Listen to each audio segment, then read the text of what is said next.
তোমার পাশে 7 জন্ম আমাকে সত্য। হে গাইস, আমি প্রীতিশ আর দেখে এলাম সিমান ভার্সেস শ্রীমতী হল থেকে। কেমন লাগলো? সেরকম এটা একটু পার্সোনাল হয়ে গেল না?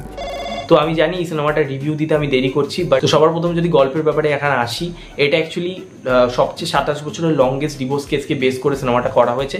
এখানে অ্যাকচুয়ালি মিঠুন চক্রবর্তী ক্যারেক্টার একজন জাজের ভূমিকা এখানে অভিনয় করছে এবং সে কোনো দম্পতির ডিভোর্স চায় না, অর্থাৎ তাদের মধ্যে যদি কোনো কনফ্লিক্ট দেখা যায় সে কিন্তু ওটাকে শর্ট আউট করে তাদের মধ্যে মিটমাট করে দেয়, ঠিক আছে।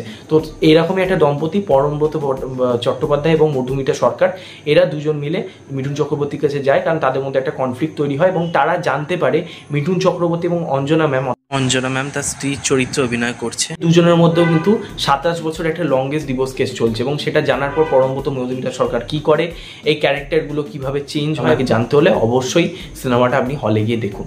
তো সবার প্রথম যদি গল্পের নেগেটিভ দিক পজিটিভ দিকের কথা আসি, সবার প্রথম যদি পজিটিভ দিক বলি, এই প্লট লাইনটা ইটসেলফ কিন্তু বাংলা সিনেমার থেকে অনেক, মানে এখন সিনেমাগুলো হচ্ছে তার থেকে ডেফিনেটলি আলাদা এবং গল্প বলার স্টাইলও খুব আলাদা, ঠিক আছে। ফার্স্ট হাফে টিপটা খুবই কিন্তু স্ট্রং এবং আপনাকে কিন্তু ধরে রাখবে, ঠিক আছে। সেকেন্ড পজিটিভ দিকে আসি, ইন্টারভেল ব্লকটা খুব ভালোভাবে রাখা হয়েছে এবং আপনি কোথাও গিয়ে মানে এনগেজ করে, এবং বিশেষ করে যে ফ্ল্যাশব্যাকে যেখানে সত্যম ভট্টাচার্য এবং রোশনি ভট্টাচার্যের ক্যারেক্টারগুলো এখানে দেখানো হয়েছে, তাদের মধ্যে যে কনফ্লিক্টটা, তাদের মধ্যে যে প্রেম ভালোবাসা এখানে যেভাবে রাখা হয়েছে সেটা ডেফিনেটলি ভালো লাগে। এবার আসি নেগেটিভ দিক হচ্ছে, প্রথম নেগেটিভ দিক হচ্ছে এখানে অঞ্জন দত্ত ক্যারেক্টারের মধ্যে যথেষ্ট পোটেনশিয়াল ছিল, বাট তাকে এখানে ঠিকভাবে ইউজই করেনি। ক্লাইম্যাক্স আপনি এক্সপেক্ট করবেন যে এবার কিছু বড় একটা হবে, বাট সেটা কিন্তু আনফর্চুনেটলি হয় না। যেই গল্পটার ওপর কিন্তু এই সিনেমাটা বেস করেছিল, মানে যেই প্লটটার ওপর, যে 27 বছরের লংগেস্ট ডিভোর্স কেস, সেই অ্যাজেন্ডা থেকেই সিনেমাটা যেন সরে যায়, শেষে গিয়েছে। তো আমি বেশি কিছু বলবো না, বাট কোথাও গিয়ে না মানে আপনি স্যাটিসফাই হবেন না সিনেমাটা শেষে দেখে, মানে ক্লাইম্যাক্সটা দেখে। আর সেকেন্ড নেগেটিভ দিক যদি বলতে হয়, এই সিনেমাটা সেকেন্ড হাফটা ভীষণ ধরাস করে পড়ে, ঠিক আছে।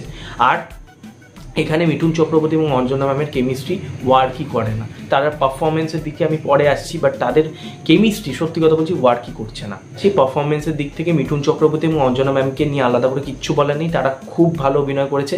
এছাড়া অঞ্জন দত্ত যতটা পেরেছে, স্ক্রিপ্টে যা দম ছিল সেই অনুযায়ী সে অভিনয় করেছে। তবে হ্যাঁ, অঞ্জন দত্তর এখানে ঠিক মতন তাকে স্পেস দেওয়া হয়নি, তাকে বলা যায় এক্সটেন্ডেড ক্যামিও রাখা হয়েছে। আর সে মানে সেরকম মানে আপনি এক্সপেক্ট করবেন যে তার ক্যারেক্টারটা কিছু করবে, বাট সেটা হয় না। আর যদি মধুমিতা সরকারের পারফরমেন্স আসে, আমার মধুমিতা সরকারের পারফরমেন্স একদমই ভালো লাগেনি। পরমব্রত পারফরমেন্স ডেফিনেটলি ঠিকঠাক, আমি বলছি না খুব ভালো, ঠিকঠাক। সে এরকম চরিত্র অভিনয় আগেও করেছে, তো আহামরি লাগেনি। তবে সত্যম ভট্টাচার্য এবং রোশনি ভট্টাচার্য পারফরমেন্স খুবই ভালো, ঠিক আছে। বিশেষ করে রোশনি ভট্টাচার্য, একটা সিন রয়েছে যেখানে সে অভিমান করে ঘর থেকে বেরিয়ে যাচ্ছে, তার কান্নার যে সিনগুলো, সেটা এখানে যেভাবে সে প্লে করেছে না, জাস্ট দেখার মতন। খুব ভালো অভিনয় করেছে রোশনি ভট্টাচার্য। লাস্ট অতি উত্তমে তার ভালো কাজ আমি দেখেছি এবং এই সিনেমাটাও সে খুব ভালো কাজ করেছে, সে নিজেকে খুব ইমপ্রুভ করেছে। একজনের পারফরমেন্স না বললে সত্যি কথা বলছি তাকে ক্রেডিট দেওয়া হবে না, সেটা হচ্ছে বিশ্বনাথ বসু।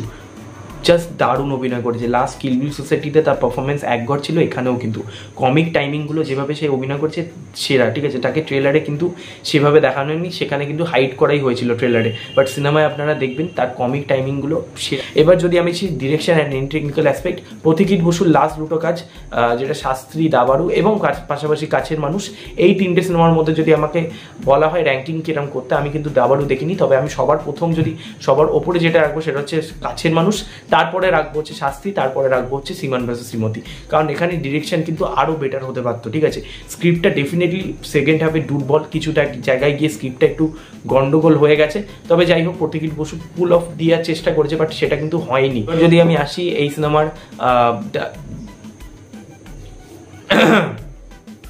এবার যদি এই সিনেমাটা এডিটিংয়ে আসি, এডিটিংটা কিন্তু বেশ শার্প, স্মুথলি কিন্তু যায় এবং যে কাটআওয়ে সিনগুলো রাখা হয়েছে একটা সিনের পর একটা সিনের মাঝে যে গ্যাপটা রাখা হয়েছে, যে ইমোশনালটা বিল্ড করার চেষ্টা করেছে, সেটা কিন্তু ভালো।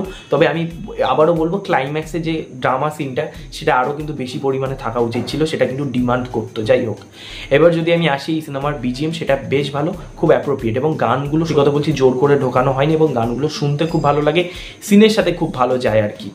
আর লাস্ট যদি বলতে হয় এই সিনেমার রেটিং, এই সিনেমাটাকে আমি দেবো 10-এ 6.5। এই সিনেমাটা একটা ডিসেন্ট ওয়াচ, আপনারা হলে গিয়ে অবশ্যই এই সিনেমাটা দেখতে পারেন। তবে এই সিনেমাটা আপনাকে কখনোই বিরাট কিছু প্রোভাইড করবে না বা এক্সট্রাঅর্ডিনারি যে লাগবে সেটা কিন্তু আমি বলতে পারছি না।